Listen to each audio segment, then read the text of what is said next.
results on the web. Oh, good job, Google. Ah, yes. Welcome. Very good, very good. Welcome, people.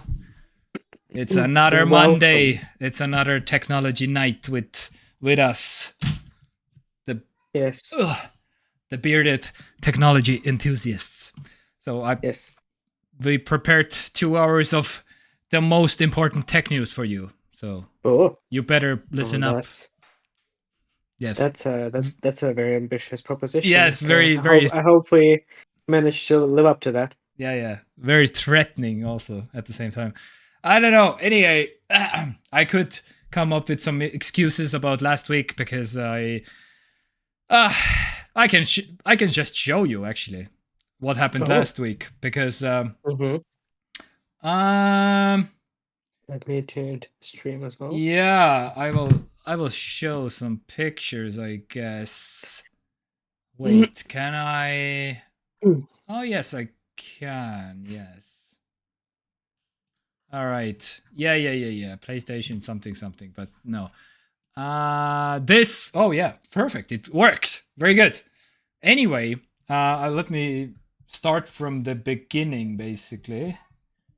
Okay, I see a keyboard in a box. Yeah. You are correct. So basically, so this is this article right here. So there's a gaming company based in Brno. Actually, fun fact if you didn't know. He employs something around, I want to say 70 people from all over the world, and they are making video games. Well, developing video games basically, and he's the head of it. He's the CEO. Oh. He's a little bit younger than me, I think. Anyway, has been. There is one game out from them on Steam right now. And There is? Yes, and it's trash. It's Oh. It's don't even bother. Okay.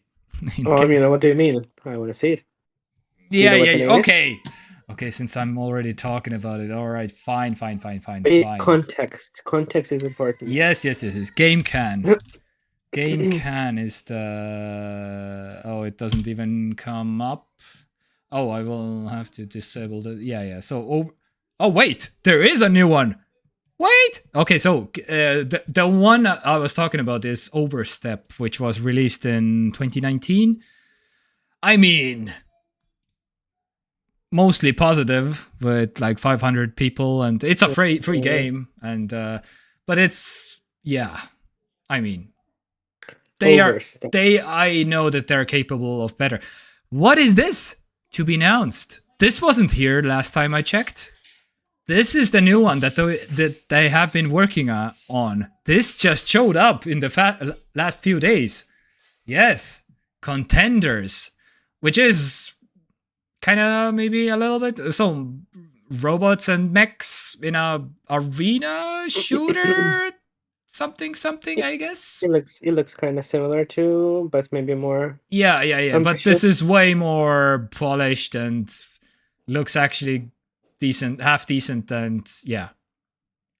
Anyway, they're developing this basically. To make a long story short, so I'm going back to my picture here. So the title of the thing says Game Can is basically fighting for its survival with a 4 million is 4 million in debt. So an investor basically since February they he ghosted them basically that and they are trying to get him into, because they have a contract technically, and but again he's from the Middle East or somewhere or something India or something. Anyway, so European laws don't really apply in those countries and vice versa technically, so it's a whole thing.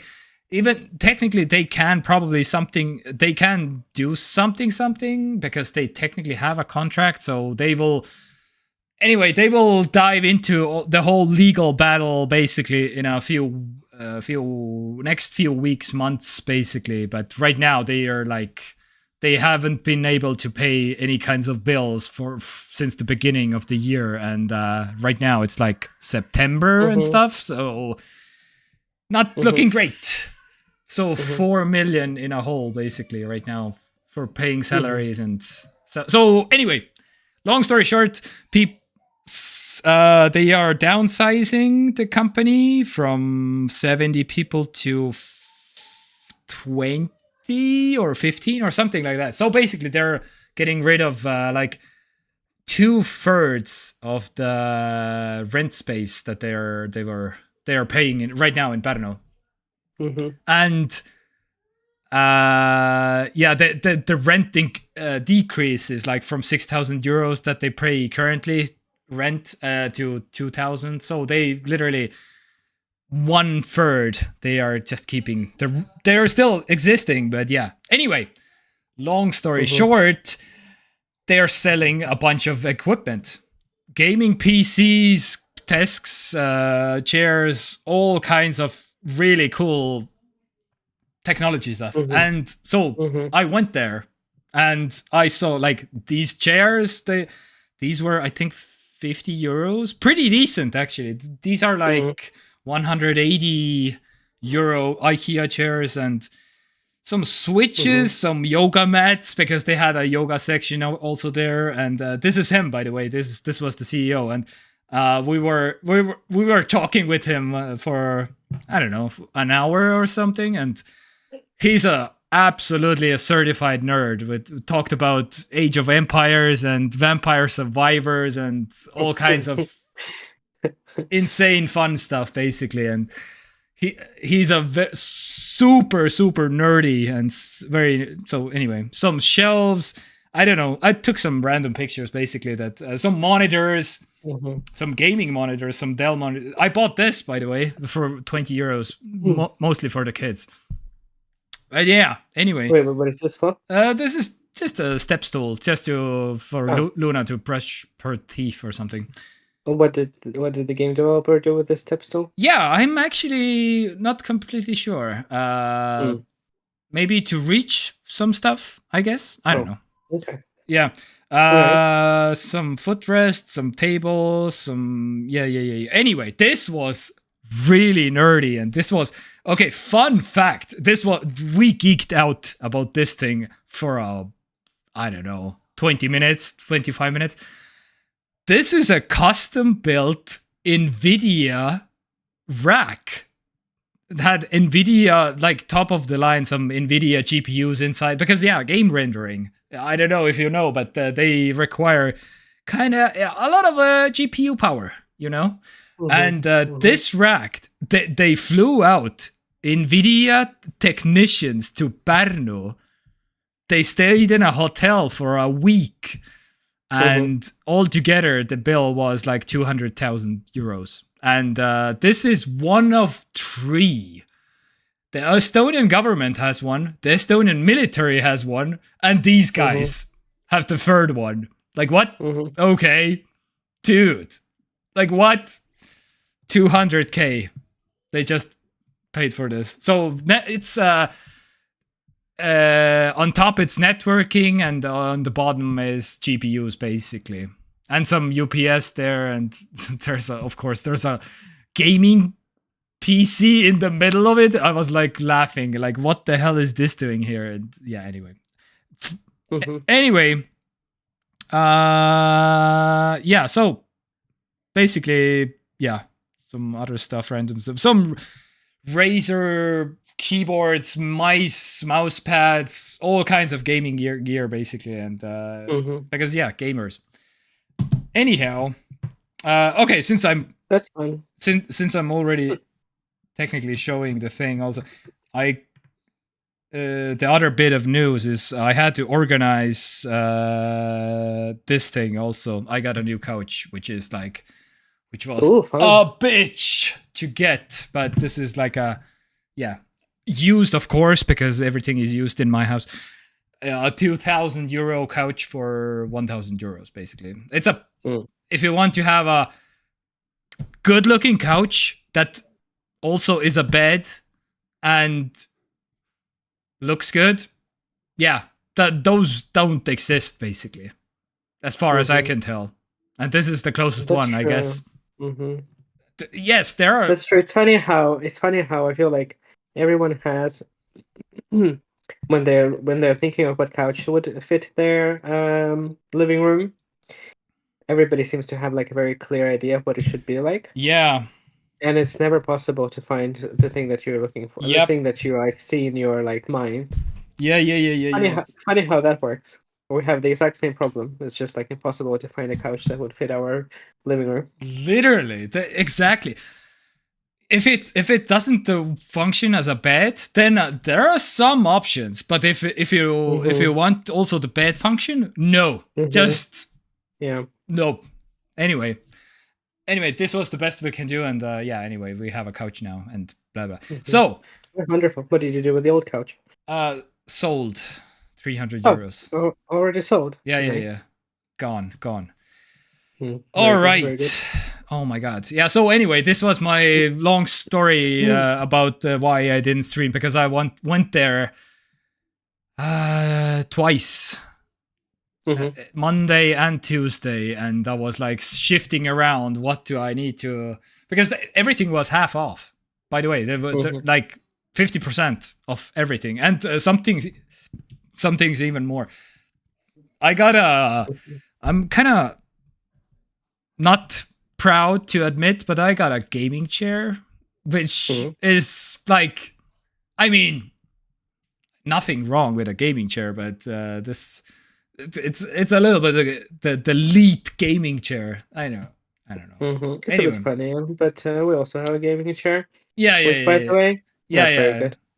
I mean, but that's beside the point. And so you got a chair for your new office, right? Yes, basically, but it's mostly a secondary chair also, but and maybe for Melissa. It's all white, by the way, which is kind of I don't know. Very brave color for a chair. Yeah, but it was cheap, so I don't know. That's why I mostly got it. Anyway, we'll see. Maybe I will love it, and maybe the gaming chair is my thing now. Who knows? Anyway, but yeah. Also, the room incoming. Nothing new to report, but yeah, I will. In the coming weeks, I want to kind of move into the new room inside this house. Anyway. But yeah, not yet. Still things to do. It sucks for the company that is downsizing. Yeah. Sorry? No, I'm saying sucks for the company who is downsizing. I mean, they of, honestly, when I talked to him, so what happened? Is there like, what's the solution? And he was basically, he was the type of person, he was a very entrepreneurial type of person, basically. He was, it was what it was, and we're already focusing on the solutions, and we already have a new investor lined up, and I'm flying next week to sign the contract, and it's already behind us, and he's just not focusing on the problems, basically. He's just focusing on the solutions, which I really liked, and he was like really like, yeah. At the end of the 45-minute meeting with him, I was basically kind of like, it wouldn't be the worst thing to work here. I kind of like this guy or something. I was like, because, yeah. But he didn't offer me anything, and I don't necessarily want to go to work there also. But they seemed cool people. They really did, and I wish them the best of luck. So. I don't know. Yeah, Contenders, the arena shooter, I guess. That's what they're doing right now, and we'll see how they will do with this game. Anyhow, what else? It's the guilty pleasure time of the week, so that means my guilty pleasure time of the guilty pleasure drink of the week, which is. My lovely girlfriend brought me this one single request from the store. So this is the strawberry lime battery energy drink, which, spoiler alert, this is one of the best that they sell. I mean, only ever tried the basic battery. Okay. Yeah, the basic battery is meh, but This is better. this is Okay. all the other flavors, by the way, are trash. There's some kind of a passion fruit battery, and there's one more that I can't think of right now. Something peach, I think. No. Anyway, this is the best. Strawberry lime. That's interesting. And I think when I drank battery, they didn't have any flavors at the time. yeah. They just had the battery. It's relatively new. Anyway, it has expanded. Yeah. Everyone tries to do something with juice now, I guess. Yeah. But no, this is not with juice. This is pure chemical. Pure chemical goodness. Let's go. Yeah. So does it taste like strawberry and or lime? Yes, but would you be able to tell that it tastes like strawberry and lime without knowing that it tastes like strawberry and lime?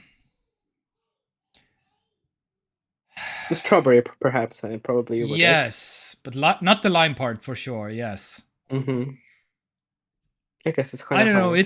All energy drinks are it's a bit little sour. bit chemically. But this is the perfect balance of chemical. The other ones are way too chemically, so I don't know. Yes. Perfect balance of chemicals. Yes. Exactly. That's how I like. All right. Shall we dig into the news? What the hell is? I guess if we must. Yeah. I don't know. That's what we gathered here for. Yeah.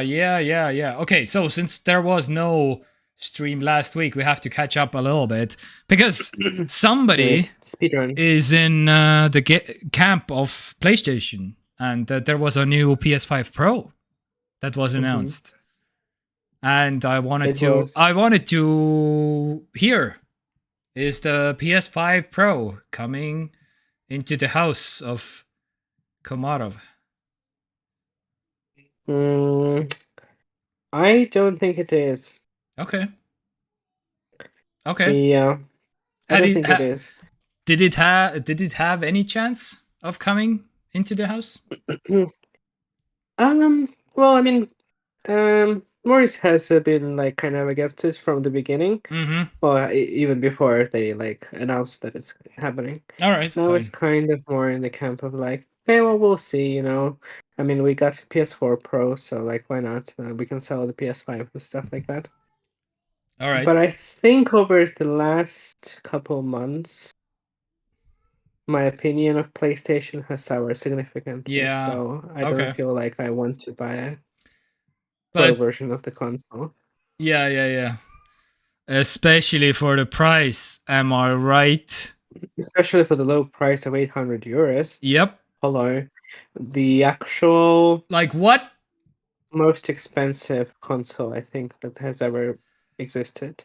Maybe not adjusted for inflation, but I think it would be up there. I think PlayStation 3 was actually a little bit more expensive for when adjusted for inflation, because PlayStation 3 was also launch price. Oh yeah.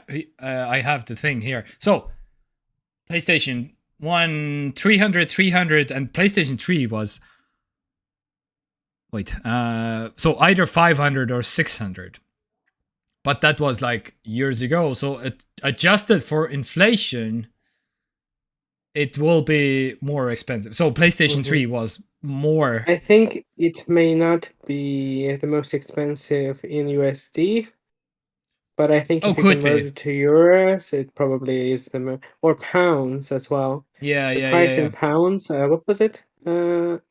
It was also $6.99, right? Yeah, $6.99. Yeah. Yeah, which currently is equal to about like $900+. So. All right. Yes, exactly. So this sums up. So yeah, basically. Oh man. So, but all the features, weren't you like tempted a little bit when they announced what were they?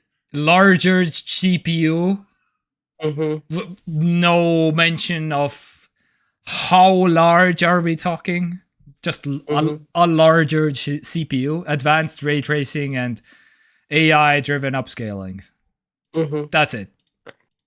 Okay. Yeah. Yeah. Okay. They showed some kind of a percentage, like compute units. Mhm. Like the GPU is like 63, much larger 67. Yes. Percent. Mhm. increase the speed of the memory it It uses. sounds like a lot, First, but we I made the mean, something GPU tells me much that in larger real world use, it and will not increase the be nearly speed of as the impressive.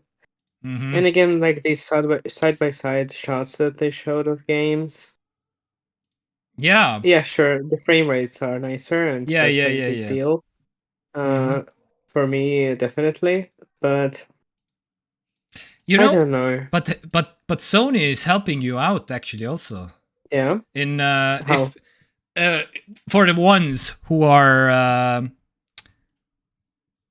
for the ones who are getting the PS5 Pro, because Mm-hmm. they are helping to save you money because they're not releasing any new games that you can buy. So you How don't is that saving me money? because they can't buy new games to they don't. So with each And console you have to buy the console and the games, but right now yeah. since there are no new games you can save the money that you would have Mm-hmm. spent on the games. Yeah, yeah. So you can, yeah, yeah. Okay, okay. That's like a Yes, kind of like installment program. So you save a couple hundred that's a euros now feature. They're because, saving you yeah, money. yeah. They Mm-hmm. you cannot you don't pay for the games because there's no games. Mm-hmm. They're And then the moment that the console releases, they start bombarding us with new games, right? maybe I don't know. Is that the plan? I don't know. They didn't announce any new games as far as I can tell, Yeah, which was they kind haven't of shown. like what? Why should I get the new one Mm-hmm.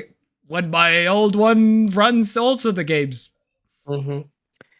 I mean, there is something to be said about having it for the purposes of backward compatibility. And of course, you will benefit from like horsepower Of course. while Yeah, playing yeah, yeah, older yeah. games. But the same can be said about PS6, because I am 95% sure that it will be backward compatible with PS4 and PS5. Yeah.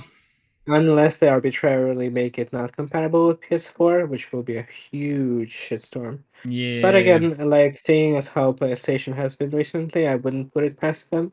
But again, it wouldn't be for any good reason. It would just be because they just decided that that would be the case. But we'll see.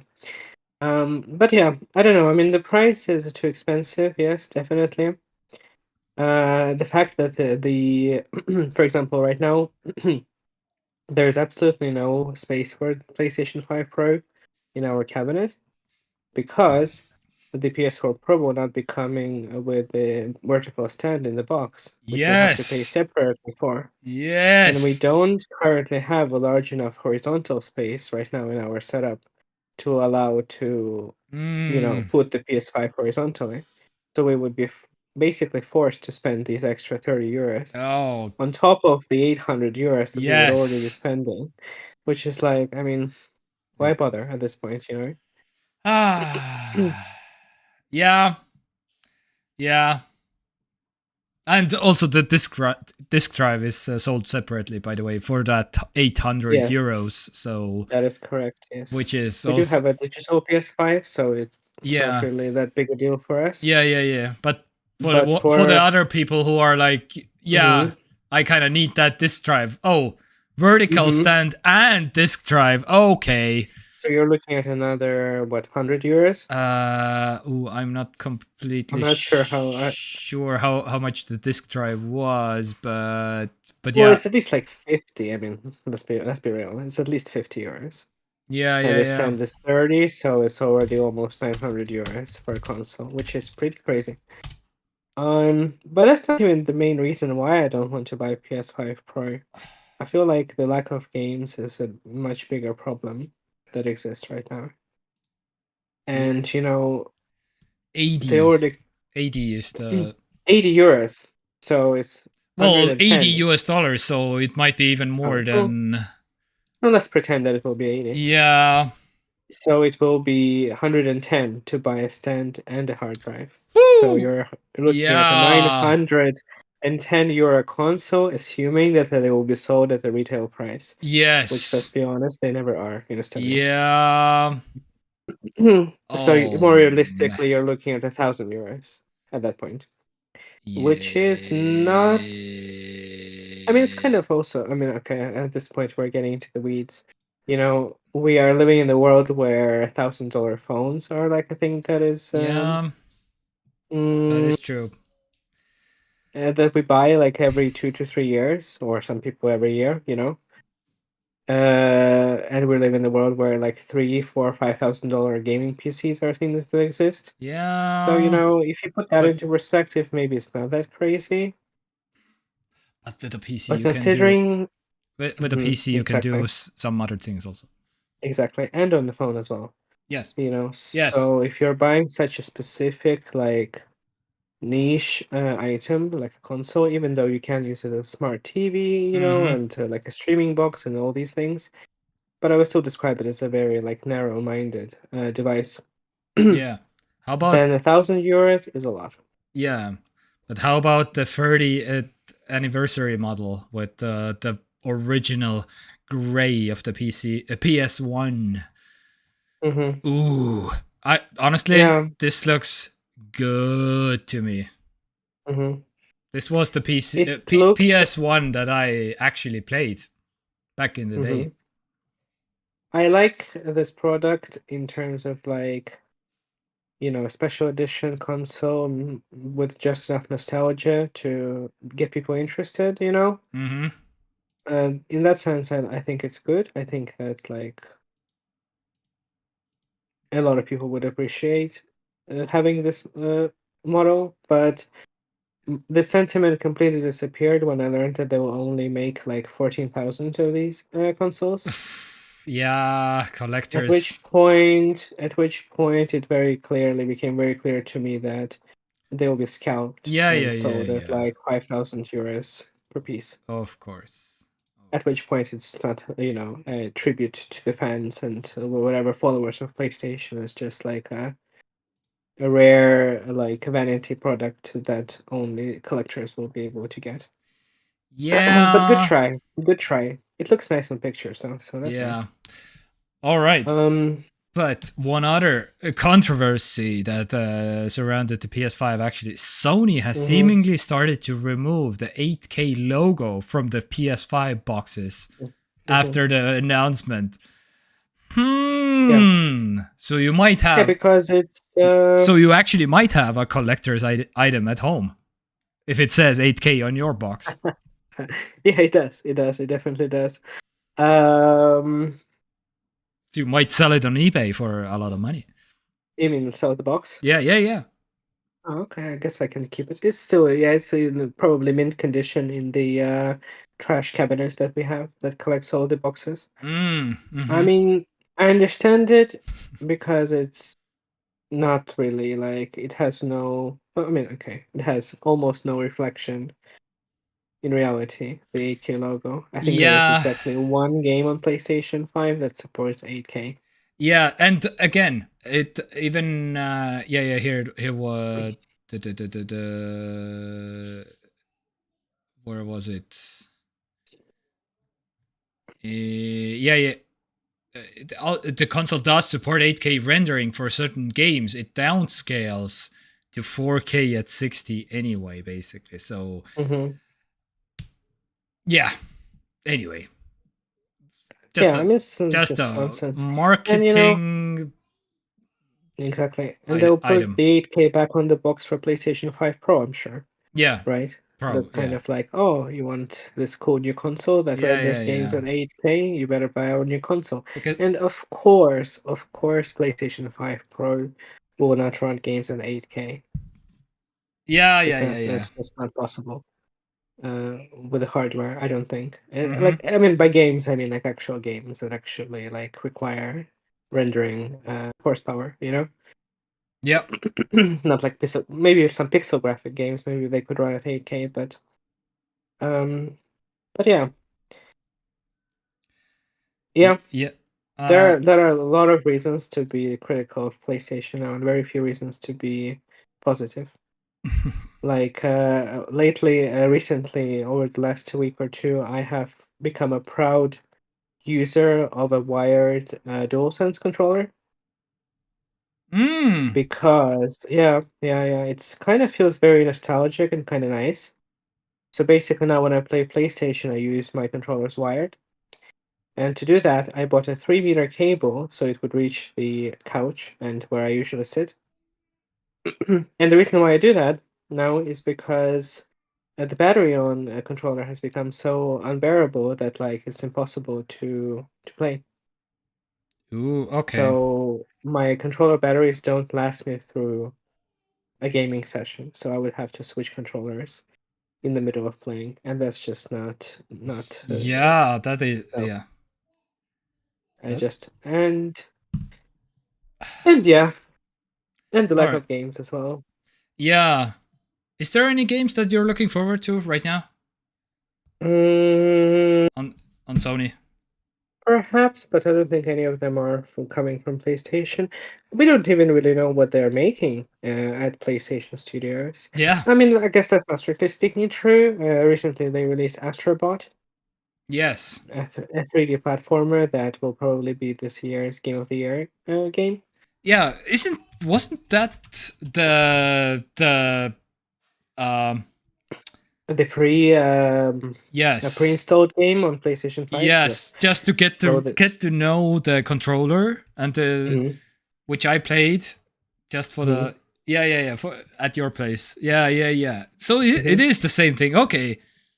I know it's not the same thing. It's like a completely different game, Yeah, but well, yeah. based on that idea. Yeah. But the character is still the same, Yeah. as I understand. Astrobot. Yeah. Mm-hmm. All right. So Astrobot is coming. Yeah. It's already came out a couple of weeks ago. Mm-hmm. But other than that, we don't really know what PlayStation is making. No, actually, we do. We do know. Well, these are rumors, but I totally believe that it's the case. It's rumored that Horizon Zero Dawn remaster is coming. Yeah. I saw and that. Days Gone remaster is coming. And I feel like these were the news that completely cemented my lack of desire to engage with like PlayStation hardware for now. Yeah, okay. Because I just don't understand the point of these games existing. Yeah. I genuinely don't understand. It's not even like I'm not even being like dramatic. You know, in the world where backward compatibility is important and expected, remastering games that came out. So Horizon came out in 2017, which is 7 years ago. And it's fully playable on PlayStation 5, and it has had patches to improve performance. Yeah. And it still to this day looks amazing. Like I'm not even kidding.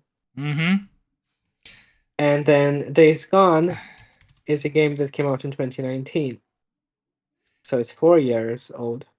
Yeah. And it's also had a PS5 patch, and it also looks amazing. Yes, this is I have seen many people play this in VR, and they're like, this is one of the most perfect VR games right now, basically, because it looks. But you can play it in VR. Yes. With like some kind of mod. I think so. Yes. Isn't that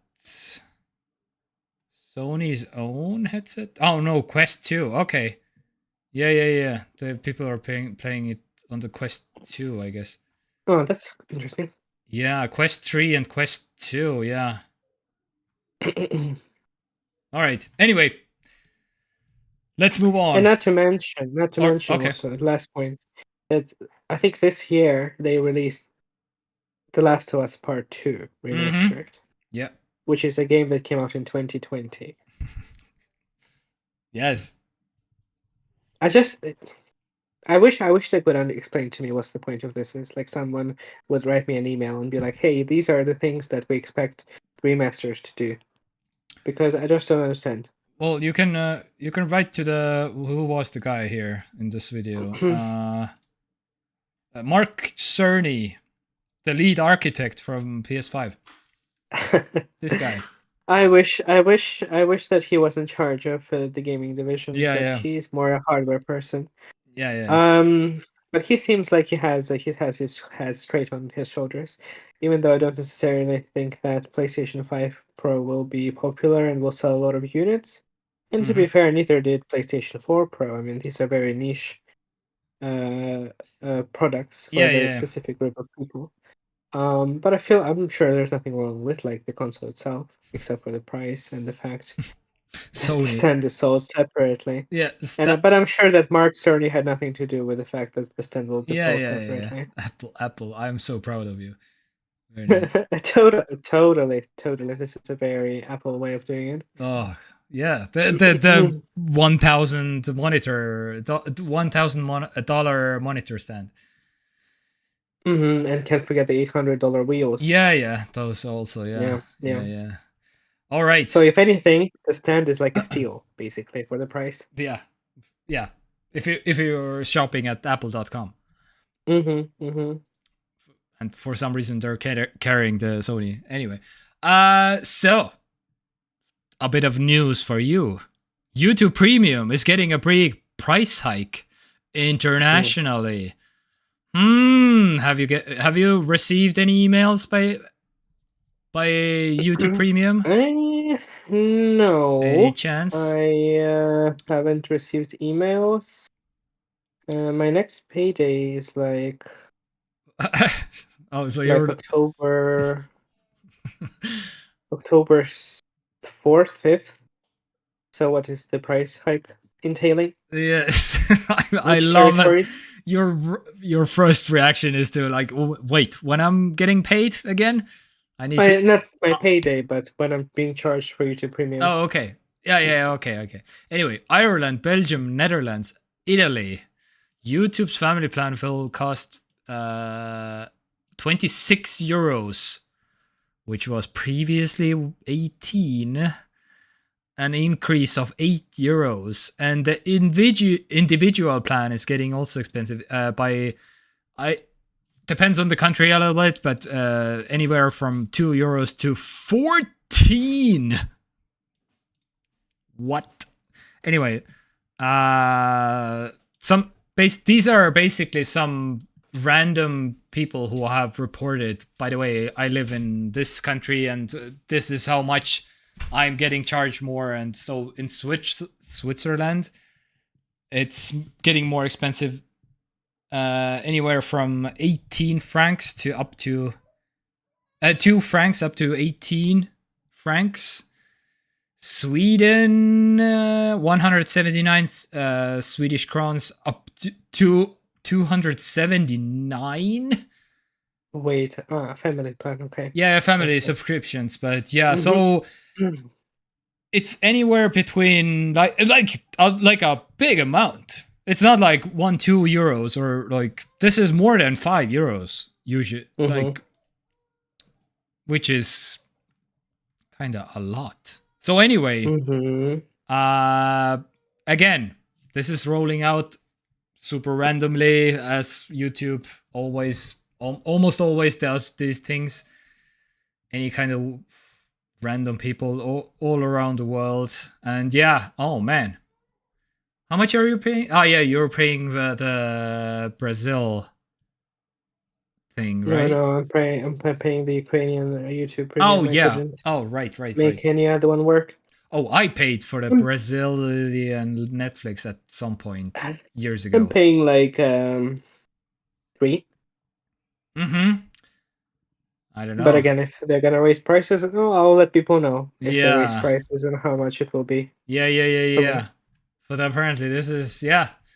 I don't mind paying more, but I don't think I'm ready to pay 15 euros for YouTube. That's just... I mean, 15 is like, yeah, exactly. Because they can't like, yeah. This was also a news thing a few weeks ago when they are like, oh, so you're signed up in this country, but you're actually staying in this country. So it's like, we cancel this one. And then you have to resubscribe. And then it's like, boom, 15 euros for Mhm. YouTube Premium or whatever. Yeah. Oh man, The inshitification of internet continues I full mean, speed ahead. yeah. All right. Did you hear about Flappy Bird coming back? It's funny that I mentioned Flappy Bird. I think for you because I wanted some game that my two Oh, I was gonna say I my heard Flappy Bird at some point in the yeah past yeah yeah week, yeah yeah exactly. and it was you. Yeah. Yeah, but now like few hours ago I saw the news that Flappy Bird is just basically coming back, which is and it's not from the original creator also, which was like so basically Dong Nguyen, this is the guy who made Flappy Bird 10 years ago, by the way, 2014, and a decade long unconvoluted journey to get here. So basically a company called Game Tech was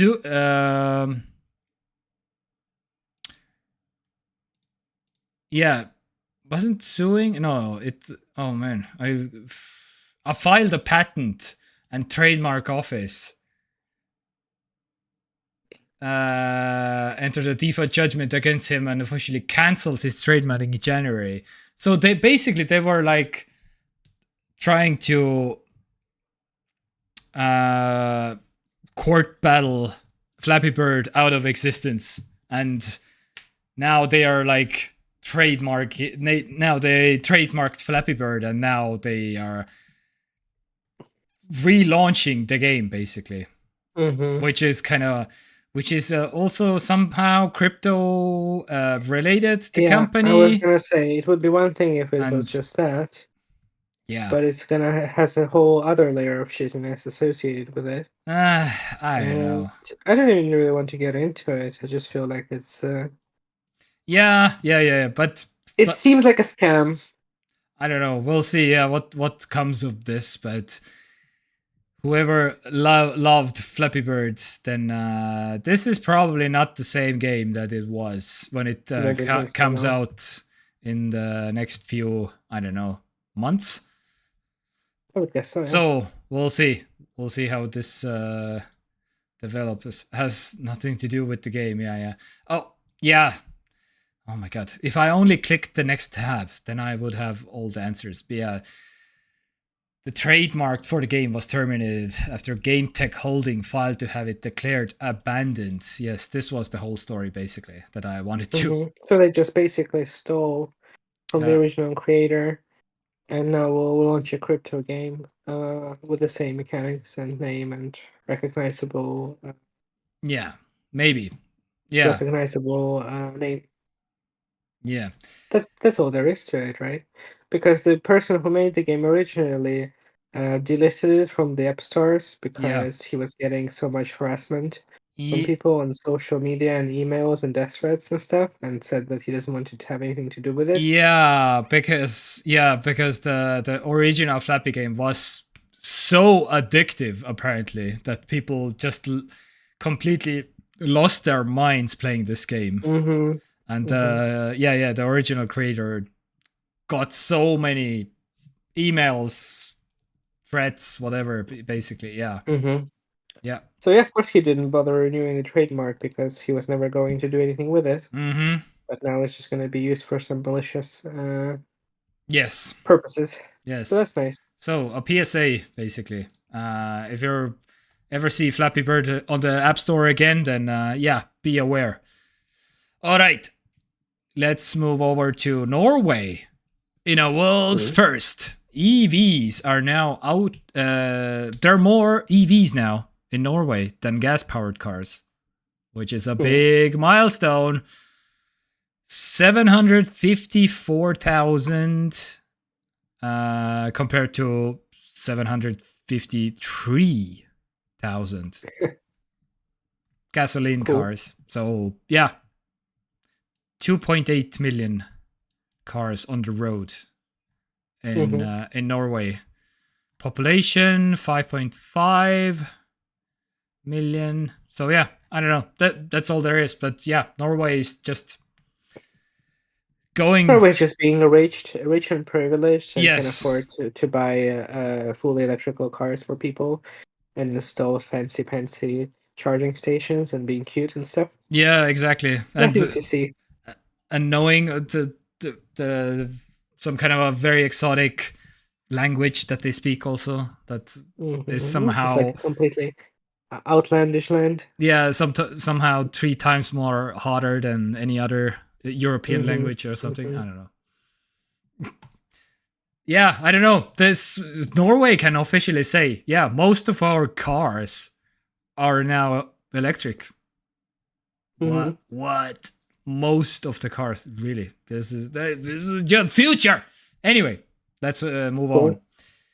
Speaking of EU, actually, well, okay, Norway, not technically in the EU, but I mean, speaking of Europe adjacent news, yes, Europe adjacent news, exactly. Apple to put on notice over support for third-party watches and headphones. So basically, European Commission is like, that Apple Watch, those AirPods. How about we getting those to work on some other phones and tablets and stuff also, like all the features and stuff. Isn't it the other way around? No. No, this is specifically for the Apple. The Apple For Watch. Apple products with other products. Yeah. Okay, I thought it was the other way around, like third-party products on Apple ecosystem. No. This is the Apple Watch and the AirPods, and those want to. Apple is required to provide third parties free and effective interoperability with hardware software controlled by iOS, iPadOS. No. This is with how Apple iOS operating system handles interoperability with devices like headphones, smartwatches, and virtual reality headsets. We can imagine if it might want to address AirPods' lack of support for Bluetooth multi-point capability. Yeah.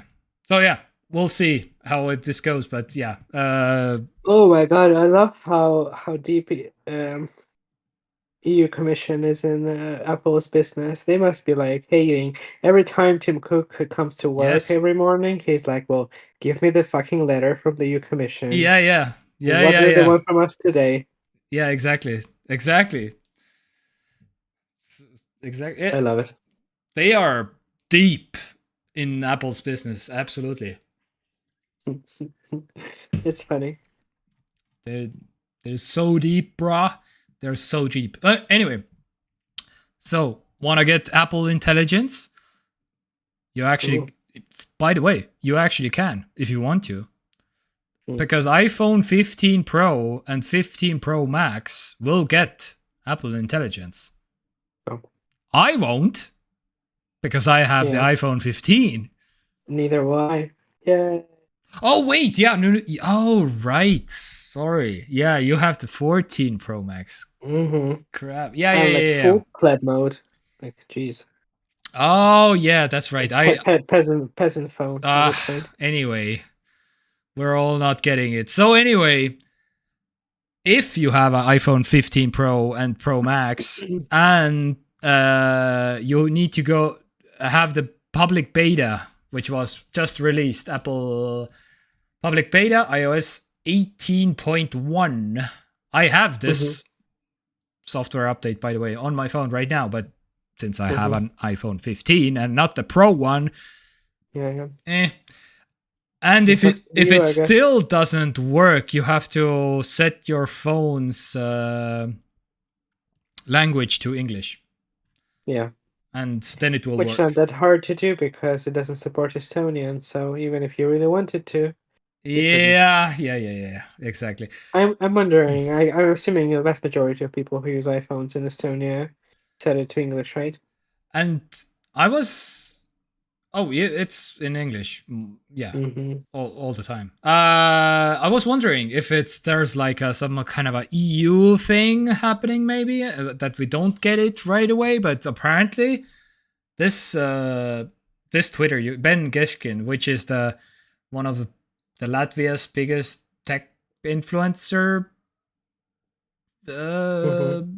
Yeah, I would say tech influencer is probably the most correct, because I don't think he's a YouTuber even. I don't know, maybe he is. Oh. Anyway, it doesn't matter. So yeah, he got Apple Intelligence apparently working. Mm-hmm. Yeah, I don't know.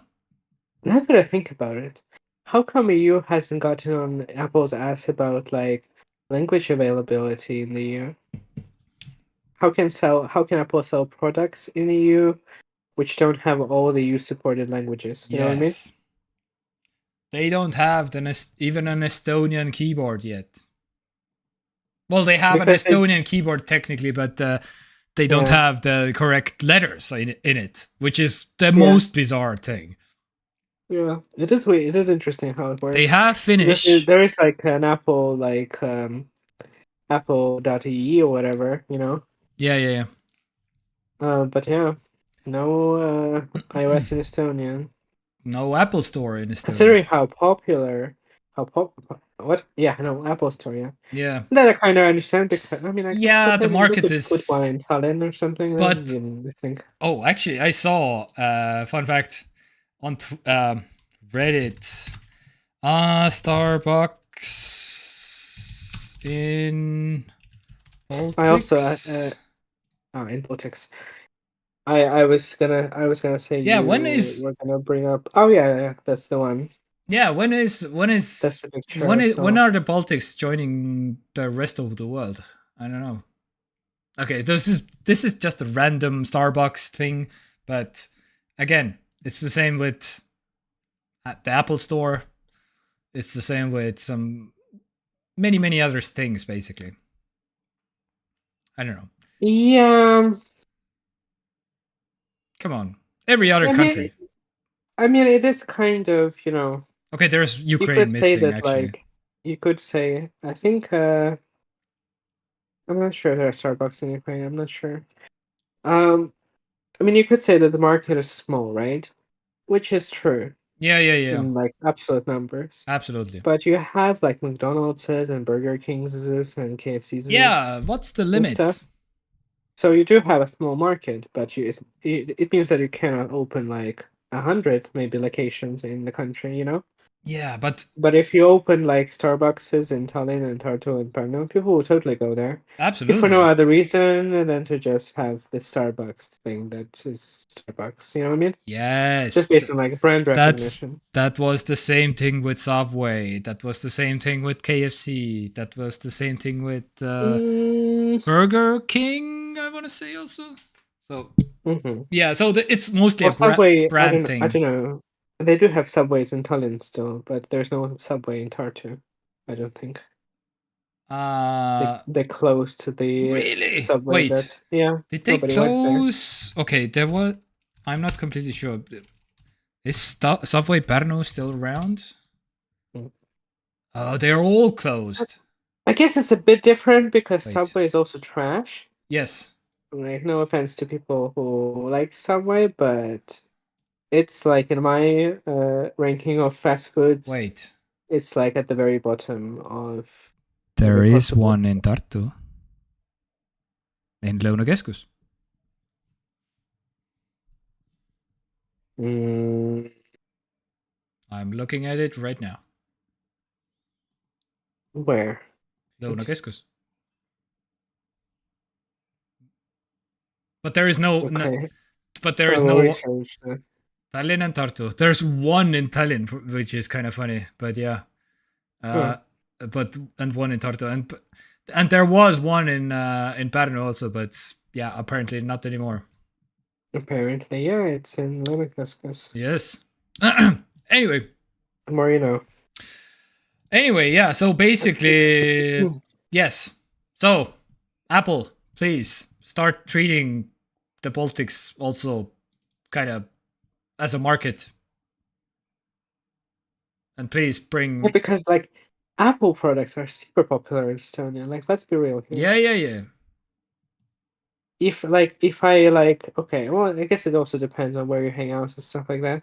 But if I'm in like Tartu city center Mm-hmm. and I just like casually look at people what phones they're using, Yeah. I would say that most of those people have iPhones up or AirPods or whatever, you know. Yeah, I mean, yeah, Especially among like younger people as well. of course. All right. Somehow Apple manages to maintain this evergreen appeal to young people, which I don't understand how that's possible, but they're doing it. Yes. The boomer of the boomers is like somehow maintaining the cool kid status. What's up, fellow youngsters? Look Yeah. at my cool iPhone and stuff. Yeah. How you doing, fellow kids? Mm-hmm. All right. Shall we? Oh yeah. Okay. Speaking of Apple, I wanted to show you this one also. So this was the iPhone 16 launch thing, basically, and oh man, Yeah. have you seen this What are we video? looking at? No. What are we looking at?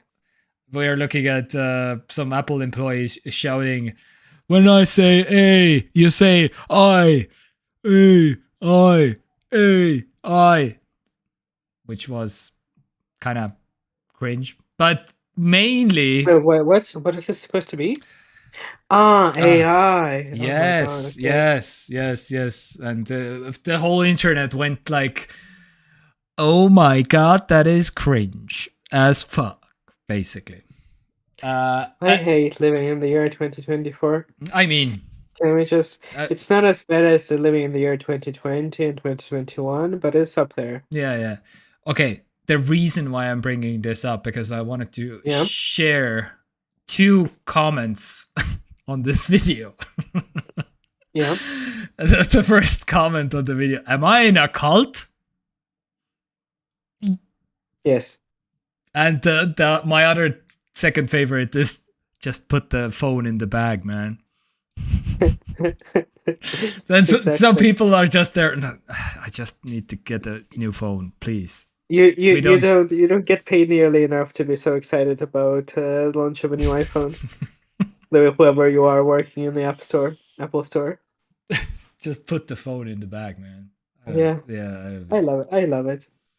And hate it. It's like it's very very conflicted feelings.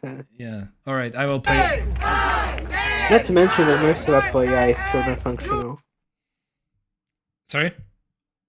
Not to mention that most of the Apple AI whatever the Yeah, AI yeah. features are not really functional yet on the Yeah. iPhones. Yeah. Okay, I feel one like this has last. been Oh, sorry. Yeah. Yes. oh no, I feel like it has been a lot of coverage of the new iPhones had that sentiment that like they are iPhones that exist, and we all know what iPhones look and feel and do stuff like. Mm-hmm.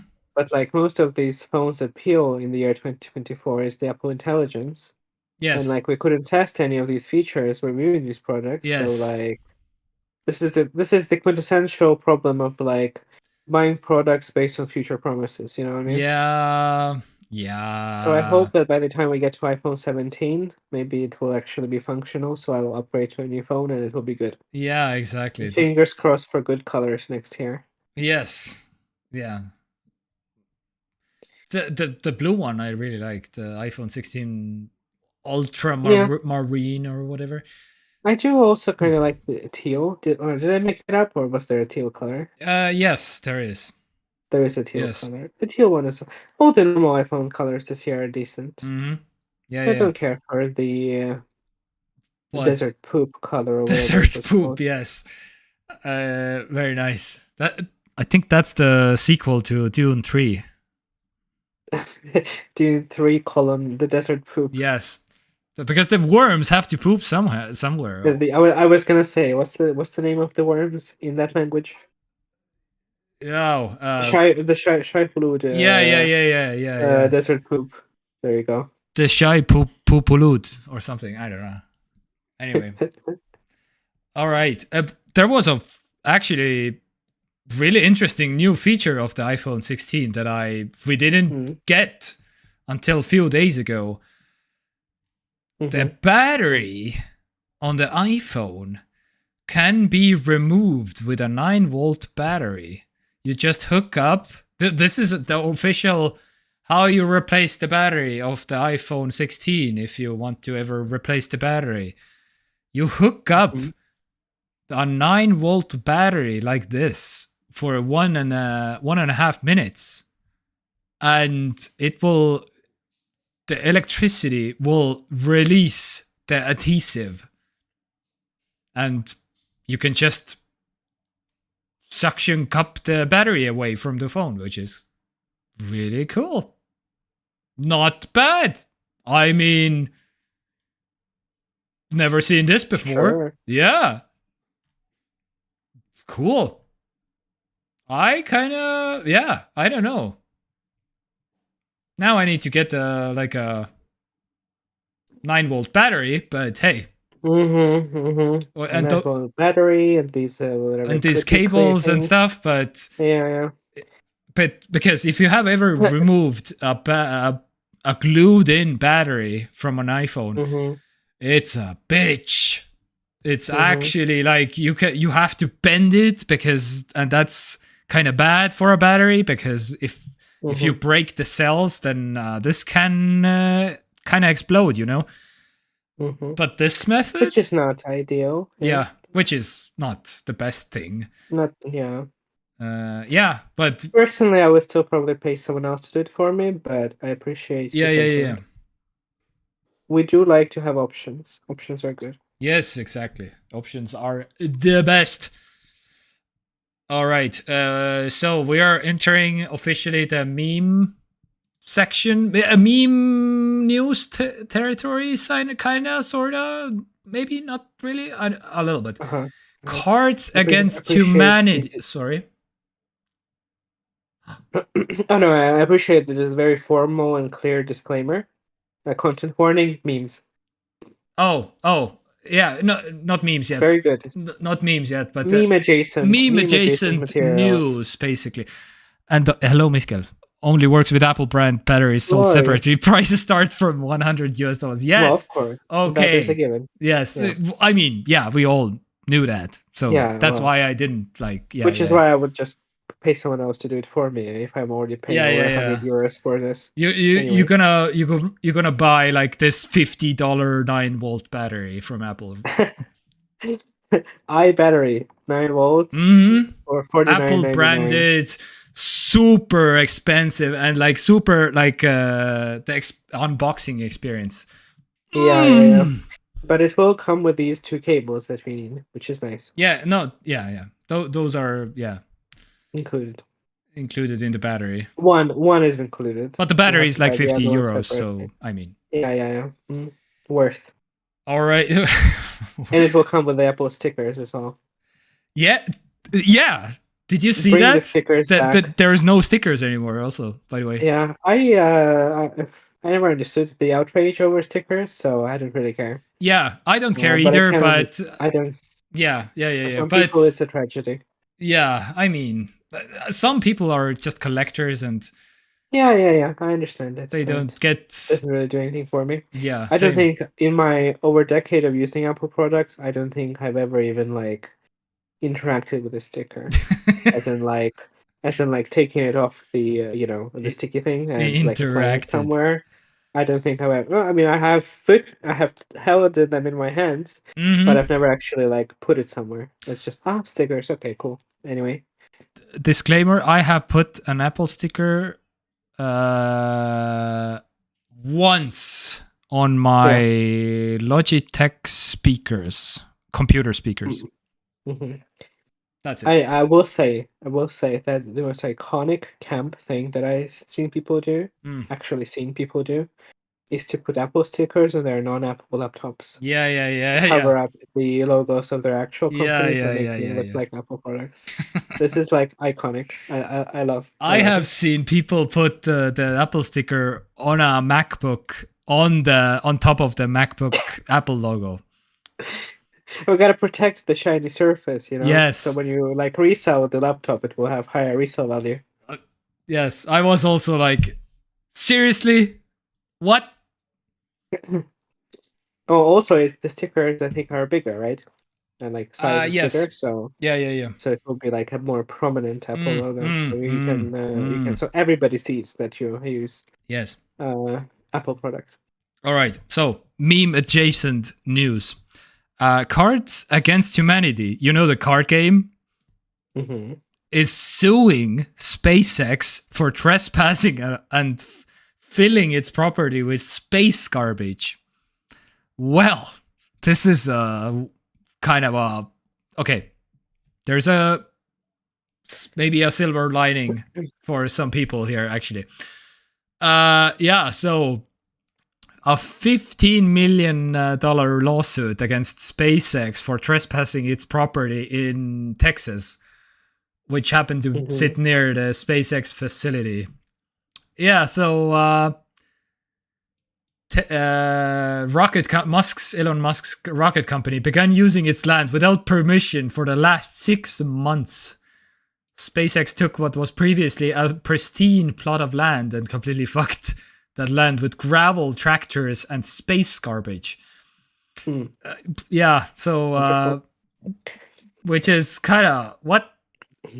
So according to the filing, never asked for permission to use the land, has never reached out to Cards Against Humanity to explain or apologize for the damage. The rocket company did, however, give a 12-hour ultimatum to accept a low-ball offer for less than half of the land's value. According to the statement, a spokesperson, about an acre in size. Anyway, yeah, so, and Cards Against Humanity said,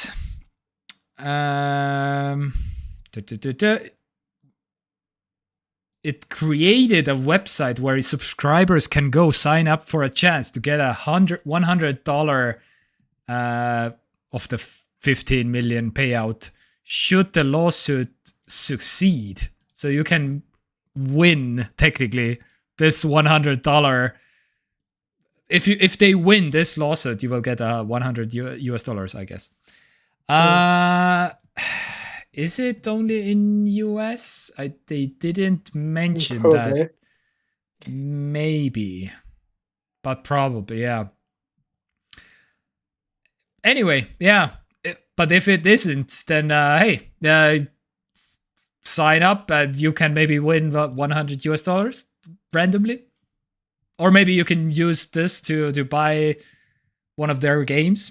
I don't know. We'll see. I don't know. This was kind of funny to me, and yeah, so that's why I wanted to bring it up. All right, but I hope they win. Yes, that'll be funny. Nothing. I just said that I hope that they win.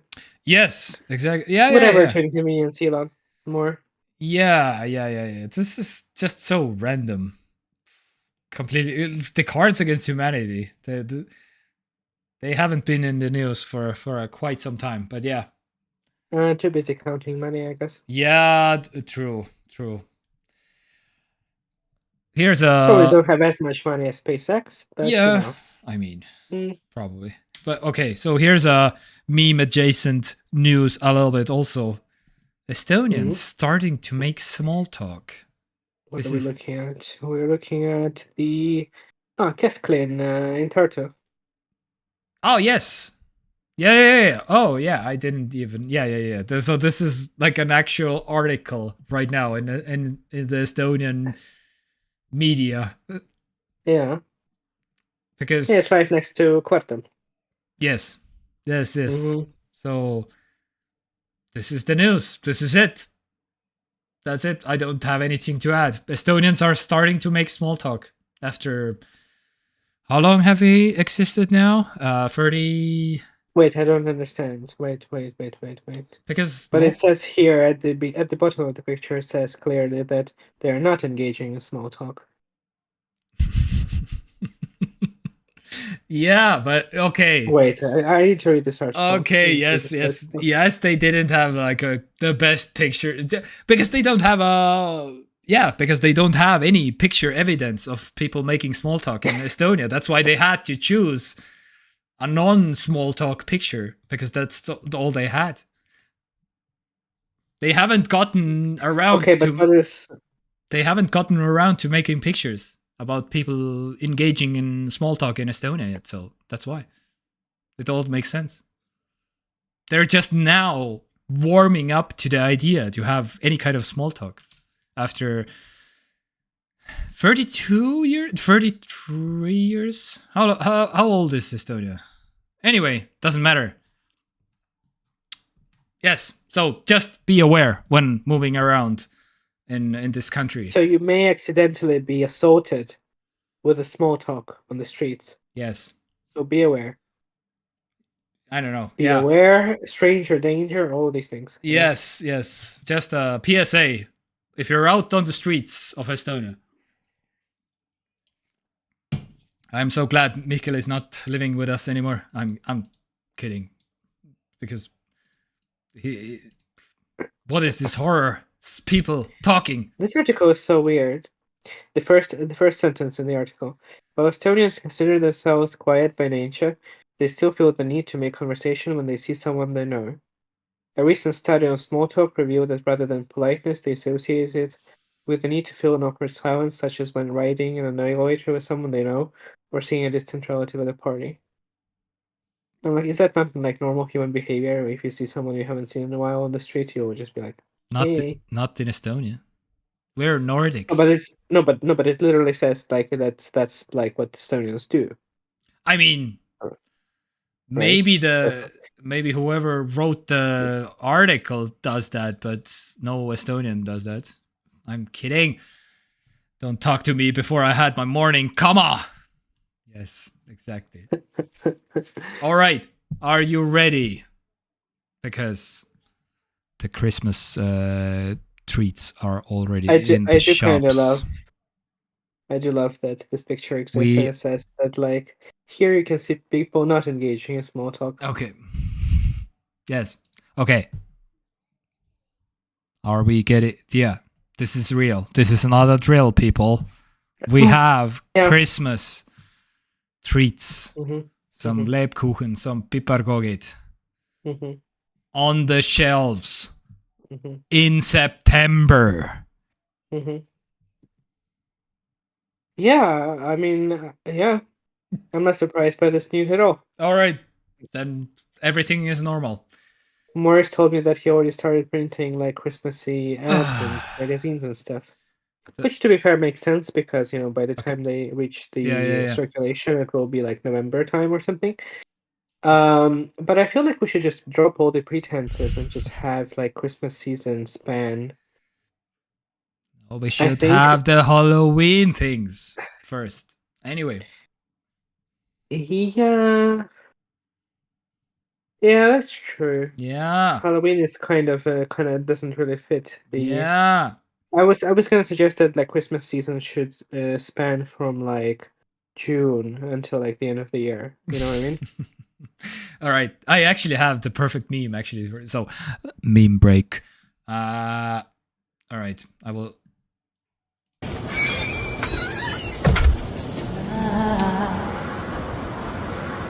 Right. See a man opening the door, closing the door. All right. I will send you the. It needs to be listened to? Yeah, you need to listen to it and yeah. Wait. And the other one I need to show. Lifting heavy weights for nearly 2 hours straight. 3 minutes. Cardio. This is exactly me. Oh my god. What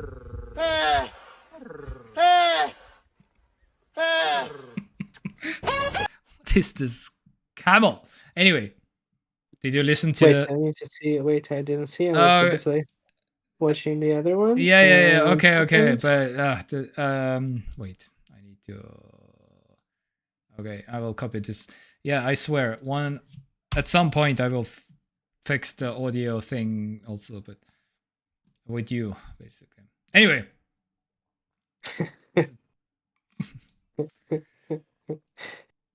All right.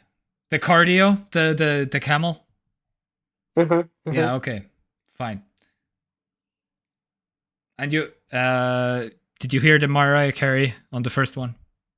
I did hear Yes. hints of Mariah. Yeah. All right. Fair enough. So, all right. We shall move on to some music. You know, that's funny because I know that Mariah Oh. is a thing that exists on Christmas times, Yes. but for me, Mariah has never been like the The queen of time. Christmas. Yeah, she's not the first person I think of when I think of Christmassy, like Christmassy time. Are you saying Soundtracks. you're thinking about the Santa Claus for Oh, no. Christmas? I mean, yeah, I'm sure Santa Claus also is a Yeah. thing that Okay. I mean, I think more about like Last Christmas. yes. It's like the terrible song that always just comes up. Oh, I love it. Last Christmas is my jam. Or like Michael Bublé or something. This is kind of Christmassy. Yeah. But I guess Mariah is also But I mean, there. Mariah is the anti-hero, the antichrist. The anti-hero, yeah, she's like, yeah, totally. Yes. All right. Speaking of Mariah, maybe what's happening in music this week? Wouldn't that be funny if she just released a Christmas album? Oh no, please no. We don't. I feel like for music albums, it's a bit early. Like mid-September, it's a bit early. Yeah. Jamie XX. Okay, I need to check this. Katy Perry is releasing some music. Oh god. Oh my god, have you seen the Katy Perry being cancelled on social media? Ooh, I saw something. I didn't like completely. It's funny because I haven't actually listened to the song that people were talking about. But apparently her latest single and music video were so terrible that people were like, what the actual fuck is going on right now? The Woman World, I think it's called. The what? Woman's World. Woman's World, and the music video for it. Fans and critics immediately criticized the full song and chaotic music video where Perry plays a hyper-sexualized version of World War II era feminist character Rosie the Riveter. What? Okay. Mm-hmm. All right. And then people started, in the internet being the internet, right? Yeah. They started digging into what was happening, and the more that was uncovered about the production of the song and the video, the more people were like, what the actual fuck is going on? So it was like, it's like a feminist banger produced entirely by, well, Katy Perry, I guess, is part of the production crew. Yeah. But otherwise produced entirely by men, one of who is a producer who worked with, I don't know if you remember her, but she was kind of big in the, what time was it? Like 2010s, I guess. Yeah. Kesha. Yeah, Kesha, yeah. And so she basically disappeared from the music scenes completely because they had like a big fallout with producer, and then it came out that he was like abusing her and stuff like that, or working with her. And so yeah, I mean, she hasn't really come back in that sense. So he is one of the people who produced this song, and then I don't know, it like became completely like a shitstorm. Oh. What a way to come back, Katy Perry. Yeah. All right. Okay. Yeah. But 143 makes me want to call 112. Oh, this is the album. Oh, okay, I see. The album is named 143. Yes, okay. Anyway. Yes, so this was a thing. So anyway, yeah, I guess yeah. Oh yeah, here it is also. Yeah. Okay, fine. Nelly Furtado is releasing some music. Oh, let's go. Like what? That's a name I haven't heard in a while. Purple Disco Machine, nice. Yeah, I have to check out Nelly Furtado for sure, but yeah, we'll see about Katy Perry. Would you like Nelly Furtado? And Jamie XX. Fun fact, yesterday I found a new Rita Ray, I want to say. Not really, but she's... Okay. A Rita Ray impersonator? she's going somewhere similar-ish, I want to say. Hmm. The band is called from Estonia. The band is called Haldi and Ensemble Flamingo. So I don't know. What do they sell? That's a mouthful. Yeah. So Estonian 70s area. 10 I was piece supposed to listen to group. London Grammar and I forgot completely about it. Yeah, so they are taking some inspirations from funk, soul, disco, jazz, 70s, and that's why I mostly probably were like, oh, what is this new cool song? So yeah, meile kahele, which means for us too in Estonian, and I will just play a little bit, and I will skip around because I don't want to get copyright striked.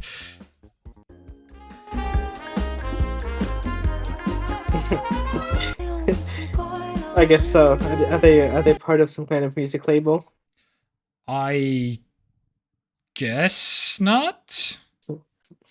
I was thinking like for Estonian artists, it will be like, oh my god, somebody's talking about our music on their show. Yeah. That would be more the energy I would expect from people. Yeah. Oh, they are like really still very small. They just. I mean, when was the first even? Yeah. This year was the first. This was the first single that I'm actually in cool. This year. So I'm not completely sure. Fresh out of the oven. Do they? They don't show the exact date. They just May 10th. Okay, in May. So a couple of months. They just appeared on Spotify apparently. Yeah. Anyway, the first single, not bad. I kind of like.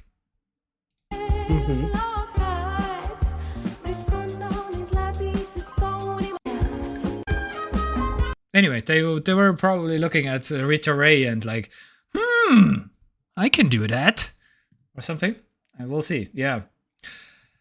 In some other Estonian good stuff, I guess. I don't know. So, one of the biggest scientists in Estonia made a podcast, which I really liked. Yeah, so basically he just uploaded this week, uploaded the very first episode. So basically they're talking about home batteries and 30 minutes, just a podcast, not with video and stuff. So, but any Estonians maybe are interested. It's very good. He's overall like a pretty smart person. The podcast is in Estonian, so if you speak Estonian, then yeah. If you speak English, then maybe not really for you. But and if you don't speak Estonian, then what are you doing with your life? Yeah. Start learning now.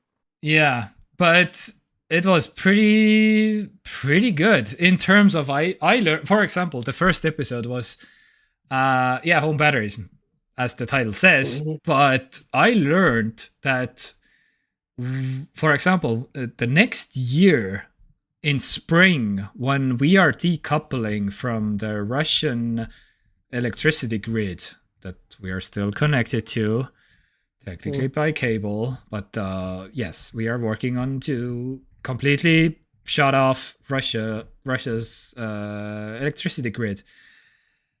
But that creates a problem because from this podcast, I learned that so if you take like a huge market or like any kind of sudden new production or loss, like, I don't know, some grid goes down and whatever, or some kind of a huge like electricity like a turbine fails in Estonia somewhere. This basically sends like a grid, like an electricity wave, which is measured in hertz. And this is kind of bad. And when you have like a big grid, like we do with Russia, for example, they can absorb this wave. But if we are disconnected from the Russian grid, then we need to absorb the new wave ourselves, and the only way to really do that is with either with massive amounts of like electricity, like factories, like new electricity, massive factories, which we cannot like start in immediately because of this, because those things take sometimes decades to start up. Or the other one is with home batteries, basically, because they can also absorb the wave, because inverters and batteries in our homes. So that's what they talked about. And yeah, I don't know, I learned something new because of this, which was really eye-opening. And yeah, I don't know, if you like this stuff, give it a listen. They're mostly energy focused, yes, the podcast. So yeah, he drives an electric car. He's the whole home batteries, electric cars, solar panels, and everything to do with energetics. Yeah, basically that's the podcast. Mm-hmm. All right, let's move on to TV shows, movies. Fun fact, I started season 8 of Stargate, and there's 10 seasons, so I'm kind of getting close to the end, and which is kind of terrifying. It's happening. It is happening. Anyway, Like it's season an 8 era will end. And season 8 kind of scared me on the first episode, because it was very heavily leaning into some relationship drama a little bit already, which was kind of like, you mentioned that. Yeah, what are you doing? What is this relationship doing in my sci-fi TV series? Which wasn't the thing for 8 seasons, and now this is happening. What? Okay, we'll see. And the other thing that I learned also, that Stargate is apparently Canadian, which is was kind of surprising to me also. Anyway, cool. That's it. How about you? What have you been watching this week? Last week? Any new Apple TV we haven't stuff? I know. Actually, I haven't watched any Apple TV. I don't know. All right. I'll have to All right. get there, as it was showing. But I have been kind of on a little bit of whatchamacallit, bit of a superhero thing lately. Oh, wait, let me see. To see. I wanted to see how well rated this season was. So I finished. I don't know if we talked about it. I don't think we have, about The Boys season 4. I talked about it briefly, I think. Yes. But I didn't finish it the last time. Yeah. We talked about it. So I finished The Boys season 4. Oh my god. The season 5 is starting in 2026. Yeah, okay. Yeah. Yeah, okay. And the final season it will be, what are you, Severance? Exactly. I cannot believe how high the ratings are for this season. Anyway, I thought it was pretty overall, I think I had the same exact kind of feeling about the last season as well. I feel like after watching an entire season of the show, we haven't really moved forward. Yeah. I remember you mentioning it's the building up for season 5 or something. It's the House of the Dragon syndrome. Yeah. You know? Yeah. And I understand that, I understand the desire for showrunners to have like a bombastic. I feel like, do you know what I feel like it is? I feel like it may even be the Game of Thrones syndrome Ah, because the final season of Game of Thrones was so deflating for many people. I think maybe now the showrunners are like, well, we have to finish strong, right? We have to make the final season like bombastic and cool and amazing. mm-hmm. And season 5 will be the final season of the show. And just the same way that I feel like, House of the Dragon had enough materials for like 3 seasons and then decided to make 5 over however many. Yeah. I feel the exact same way about The Boys. Although All right. there are things that the show does very well all the way throughout, and the sort of like meta commentary on just so many different political. I mean, I guess it maybe translates better for like American viewers because it's very much like ingrained into like a popular, like actual current political climate Oh my in the god. US. I think that's the most tags I have ever seen on a TV show. Dark comedy, satire, superhero, action, comedy, crime, drama, sci-fi. Yeah, yeah. I mean, it is all of those things, yeah. Wow. All right. um, All right. and this like meta commentary is very strong, and I think it works very well. Maybe it will not age very well because it will eventually become like dated. But from the viewpoint of 2024, all that is very good. But I mhm, just don't know. Like it's like I understand what they're building toward because it's kind of like mhm. obvious in that sense, but it's just kind of not doing it. All It's right. just it's like trotting along. Yeah. So, but anything else other than the boys? Yeah, yeah. I actually watched a much nicer season of television. I watched the first season of an Amazon show called Invincible. Oh, Invincible. What? Hmm. A friend of mine recommended me it and said that it's kind of like The Boys but better. Hmm. All right. So I watched the first season of the show. Right now there is 2 seasons of it. I haven't finished the second one. The first season was very good. It's like an adult animation, basically. It's like, oh yeah, it's like written like basically like a normal show. That what you expect. It's like also has gore and stuff and like all these things. I don't know if it's like better than The Boys necessarily. It touches on a lot of similar like ideas. Mhm. But I would say it's a lot more of a like coming of age story more than like political satire commentary.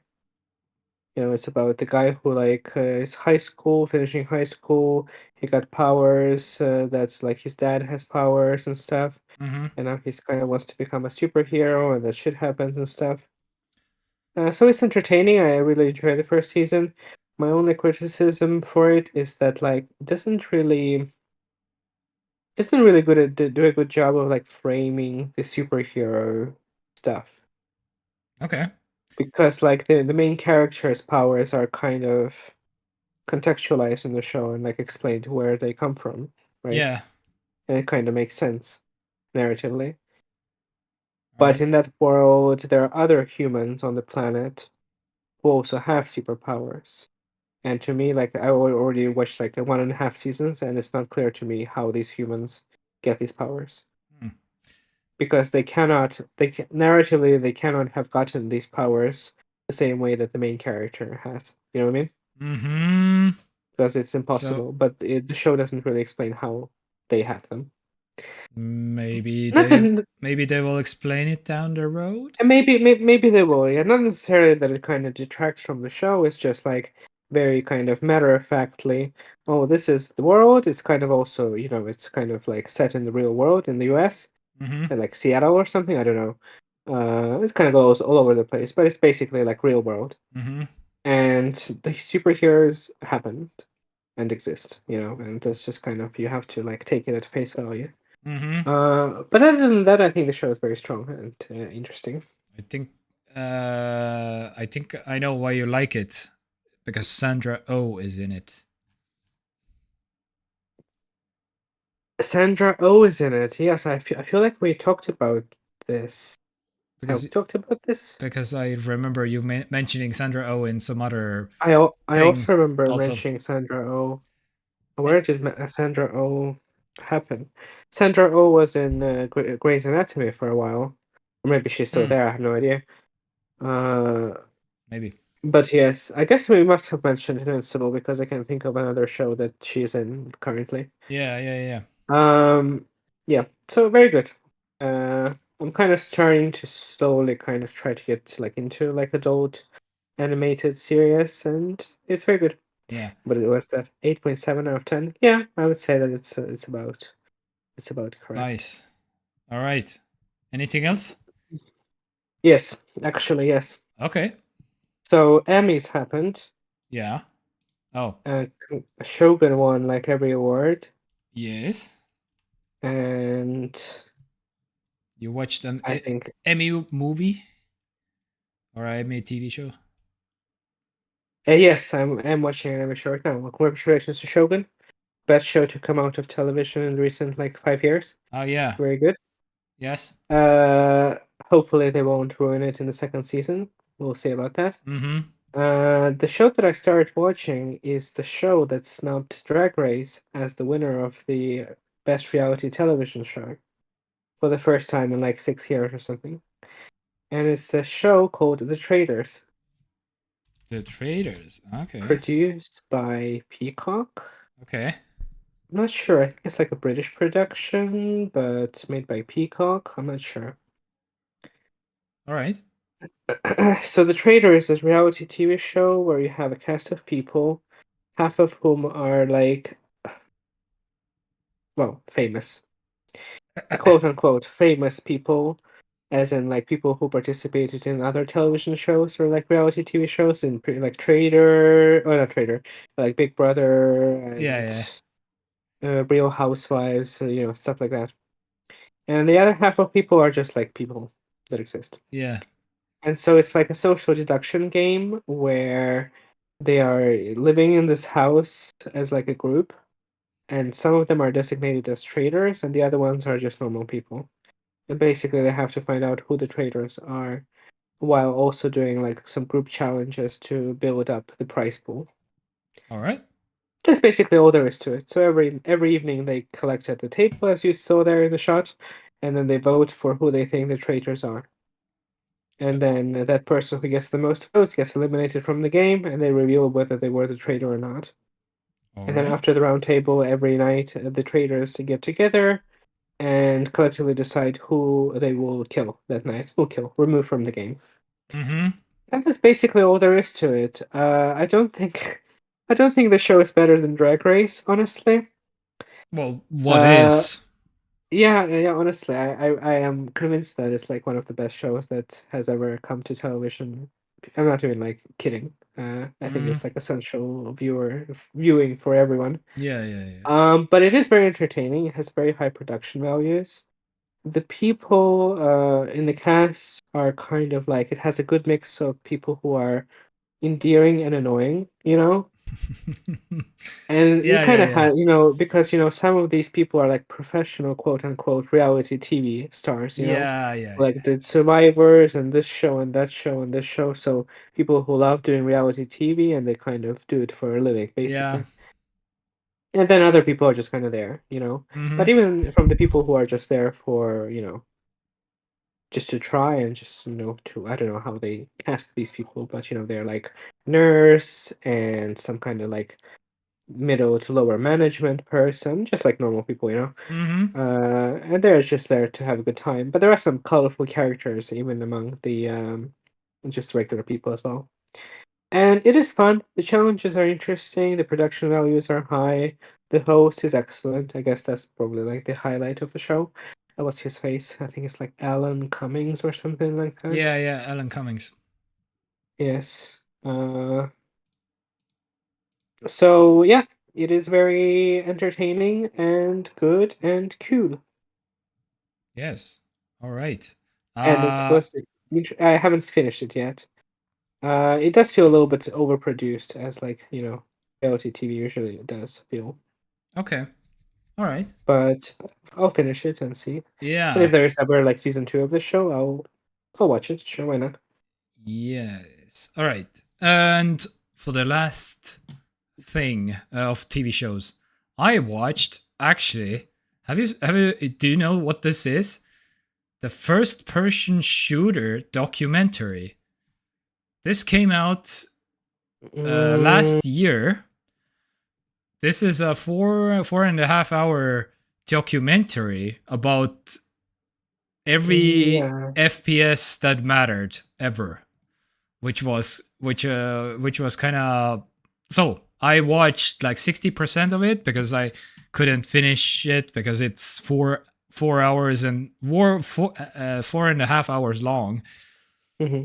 But yesterday I watched like, I don't know, 2.5 hours basically. And it's amazing. I don't know. Basically. I did hear great things this is about.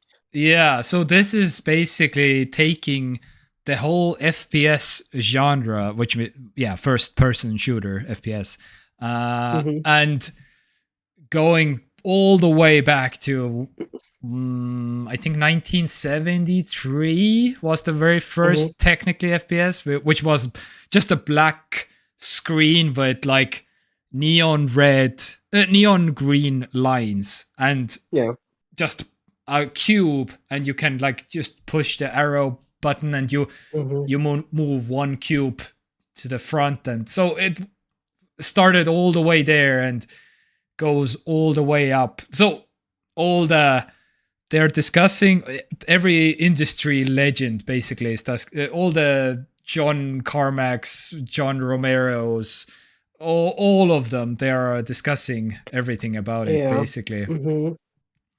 John Romero, John Carmack, Tom Hall, Adrian Carmack, Scott Miller.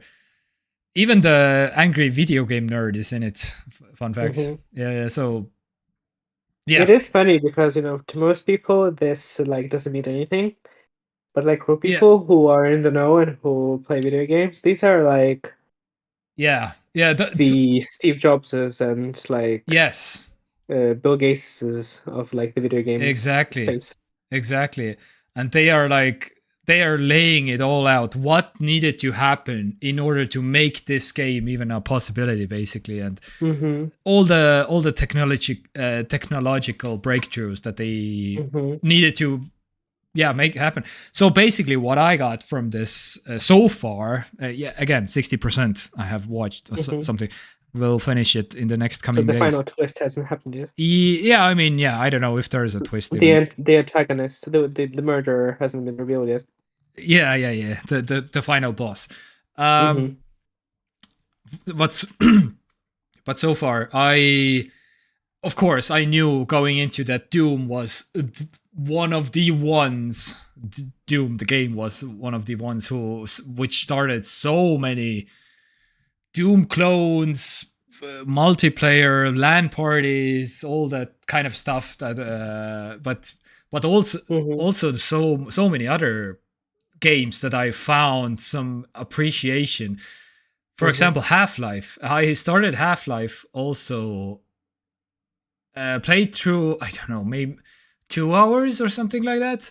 But now, after watching this, and so many people were like, "Yep, no, this changed everything." And even if you don't know, if you never have played Half-Life, basically, I just found like, oh my god, I need to go play this game now, because this was a breakthrough in so many different categories, basically. And I'm talking about Half-Life 1, not even like anything 2. So all the breakthroughs that needed to happen in Doom and that happened in Half-Life had happened in all the id Software games, Commander Keen, all those. I can't even remember all the names, but Quake, yes, Unreal Tournament, Hex, and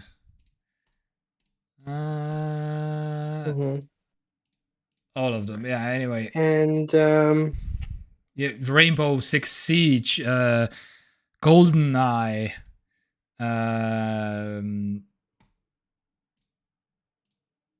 How Yeah. far does it go into the like? I'm not completely the- sure because again, I haven't finished the whole thing yet. And at what point are you in time?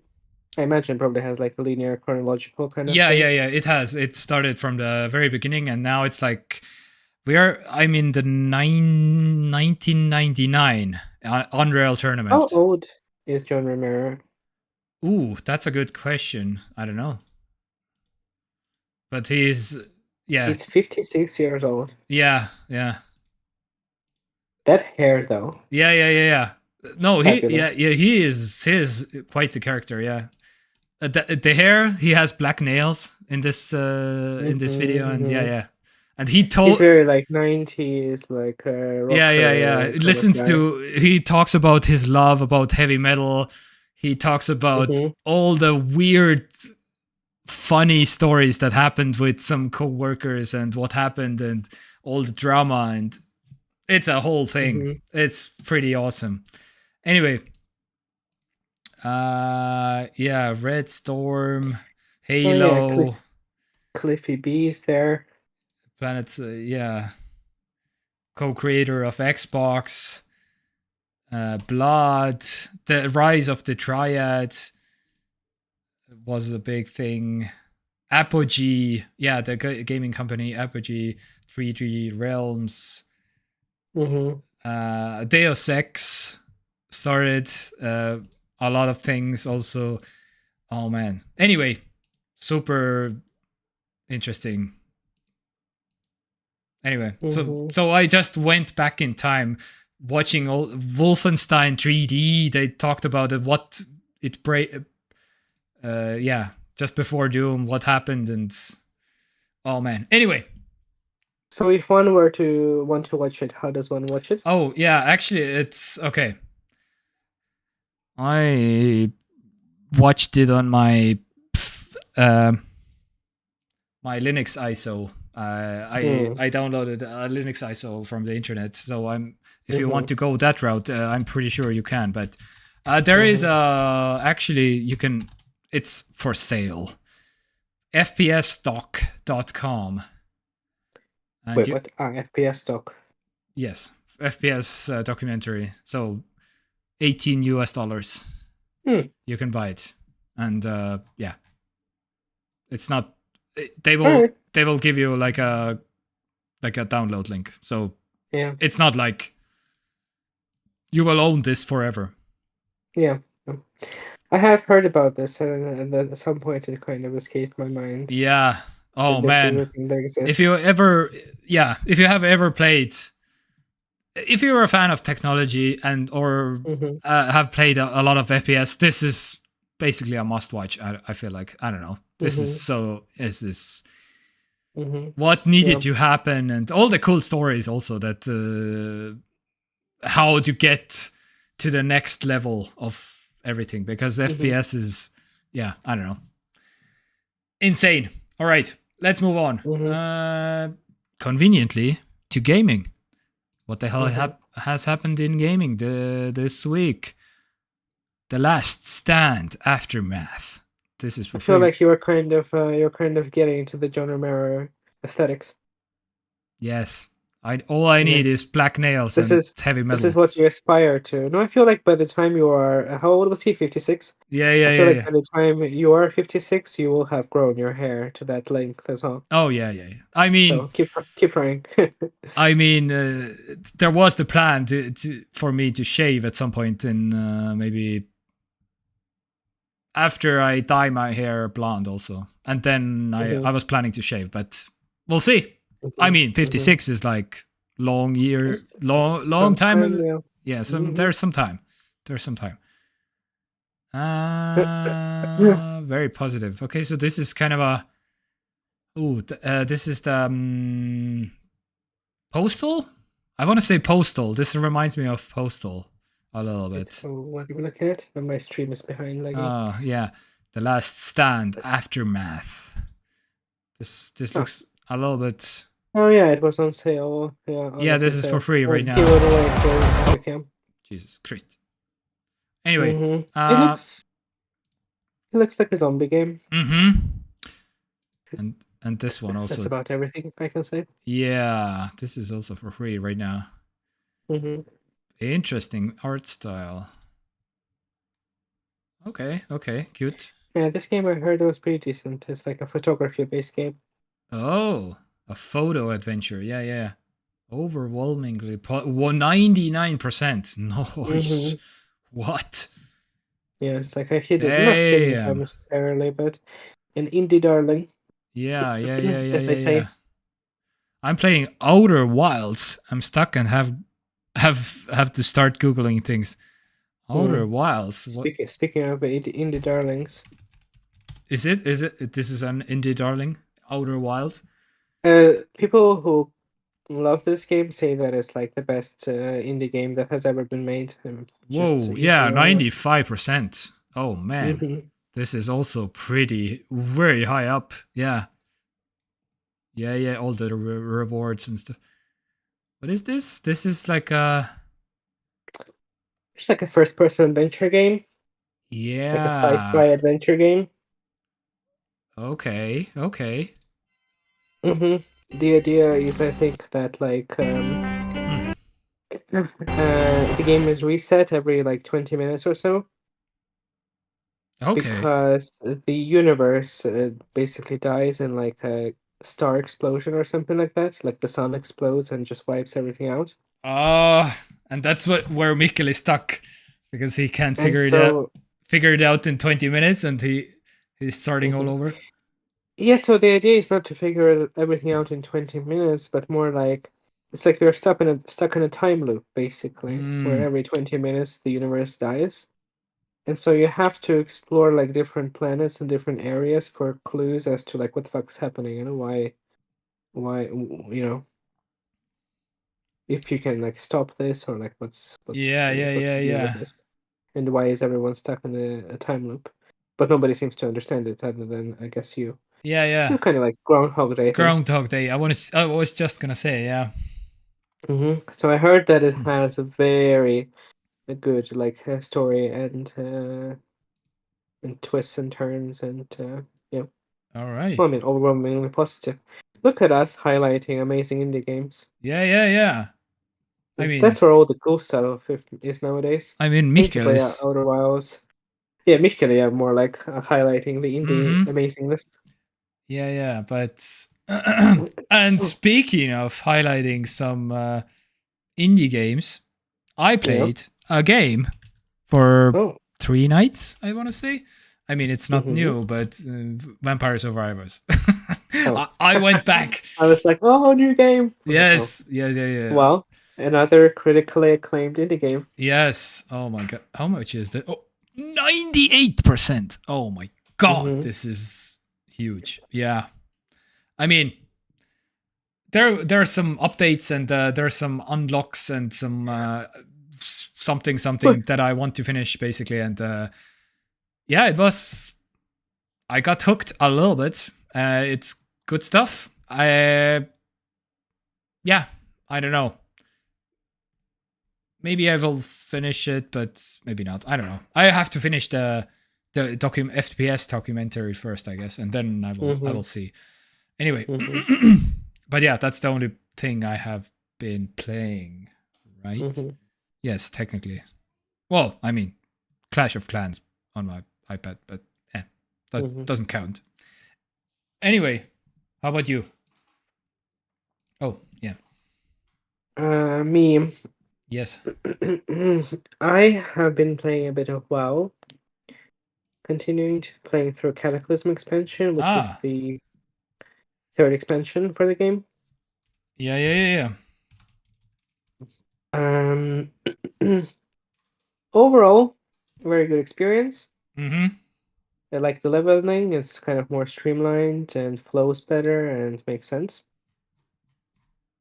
The quests are good, the characters are good. Not like all the areas are like as strong as the other ones. So there are some like less strong ones, but overall I would say that I have been enjoying the leveling process very much. Yeah, not much to say. I mean, WoW is still fun. Playing as Shaman this time. Haven't played Shaman very much in my time. And I'm not playing the classic though. This is like the full Oh. classic. Oh. But I'm just playing through like the Cataclysm content basically on the current version of WoW. Okay. Yeah, it's very good. Good stuff. Anything else? This was still the era of when WoW was considered to be like at its peak, and I mean, not everybody loved Cataclysm. It was kind of a bit mixed, but overall, I would say that it's pretty strong. Yeah. And a game that I started playing that I will be definitely sticking with, and this is not just a game, a series that I definitely want to stick with and play through pretty much all the games, is a super long-running series called Yakuza. Oh yes. Okay. Now renamed, or it has always been called Like a Dragon in Japan, but now it was also rebranded as Like a Dragon Mm-hmm. in the West. Yes. But the older games are known in the West as Yakuza. So I'm playing a game in the series called Yakuza Kiwami, Oh. which Kiwami. is, I guess, is One on or one or Steam. one or two. One. Okay. So this is a remake of the first game, basically. Yeah. And I decided to play the remake because, just, because it's easily accessible and it's just, Yeah. there. So it's, 93%. This is very highly rated, yeah. so it's basically a crime drama. Mm-hmm. You play as the character who is the protagonist of basically the entire series, other than the most recent games. They kind of are moving on to the new protagonist now. Yeah. And yeah, so this is like about his I don't know, about some like drama that's happening inside the Yakuza or whatever clan or whatever the fuck is happening. Yeah. And these games are amazing. There's like so much to even like say about these games that like I don't know. Okay, first of all, I think this is the best portrayal of Japan that exists in video games. And Ooh. it's very fun to observe it over time, because the games always take place in the current year of around the time as they're being developed. So this game originally came out in 2005. So the game takes place in Tokyo in 2005. So it's a very faithful recreation of what the life is like in Japan at the time. And it's simultaneously very close to a very faithful portrayal of Japan mixed in with crime drama. Yeah. Oh, the managers come to check in. Yeah, just to check in. Mixed in with some absurd antics. This is one of the most absurd series that you can play, and it constantly just juxtaposes serious crime drama with ridiculousness. Mm-hmm. So you are beating people up and I don't know, torturing people, and the next moment you're playing darts or singing karaoke or helping an elder lady cross the street or something that then evolves into this whole quest that something happens. So, Yeah.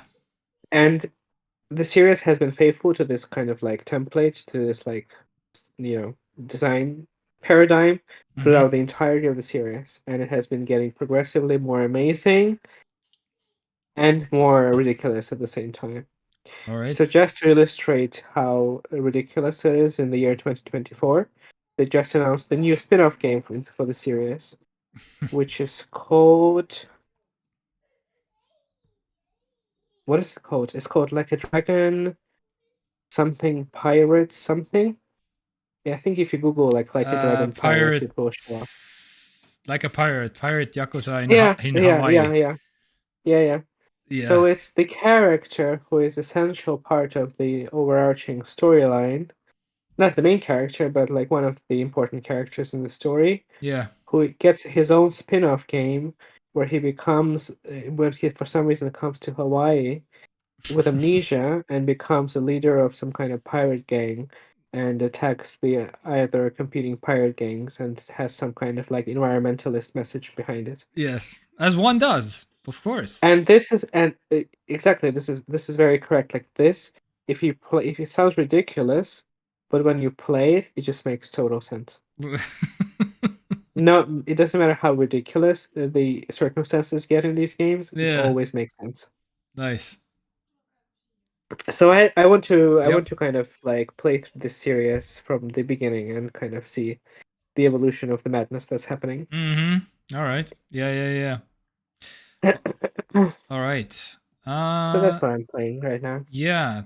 No really upcoming. Astrobot, I guess, is a big one that I want to play, but we haven't bought it. I guess we'll wait for a sale. Yeah. It has been One getting very good quick reviews and stuff. random shout out that is happening in Justin Timberlake is coming to Estonia for some reason What? for the first time ever, which is kind of what. JB, Yeah. let's go. This just broke also The internet. yesterday, I think. Yeah, the whole Estonian 30-year-old. Because I was gonna say how like relevant is Justin Timberlake? well, in the I year mean, yeah, 2024? not to the younglings, I guess, but yeah, for Mhm. 30-year-olds, I guess, because yeah, we grew up with Justin and Mhm. Britney and stuff. Anyway, Mm. Oh, that would be fun. I don't If know. Britney came to Estonia. I technically have seen him in Helsinki. Oh, that's fun. I want to would go say Justin Timberlake concert. 6 years ago, 7 years ago, or something. Maybe Mhm. even 8 or something. But yeah, he was really good. Anyway, we'll see. Maybe I will go. But And when is that happening? next June 9th, next year, 2025. 2025. Yes. Mhm. All right. Anyway, and was there anything else? I don't know. Stop destroying video games. This is also still going on. Oh yeah, how far along are we? Honestly, not that far because 360,000 basically. So Out it's of 500, yeah. out of a million. Oh, a million. Okay. I mean, yeah, it's collective like signature. Million is collecting all of the countries, but some countries have reached the threshold already. Also, like Oh, Sweden, yeah. Finland, Mhm. Poland, Germany, Netherlands, and Denmark. Mhm. But Estonia is pretty low still, under 50%. Oh, Latvia is Below 50%. like the threshold, yeah. So Well, this is why we don't have PSN in Estonia and stuff. yeah. God damn you We need people. gamers. We need to rise up. Mhm. What is like Tunnel HD doing and shit? Yeah, Daniel HD. Why isn't he rallying the troops? Exactly. Daniel HD. All right, I think that's about it because this is it from us. Next Monday. I think so. Wait.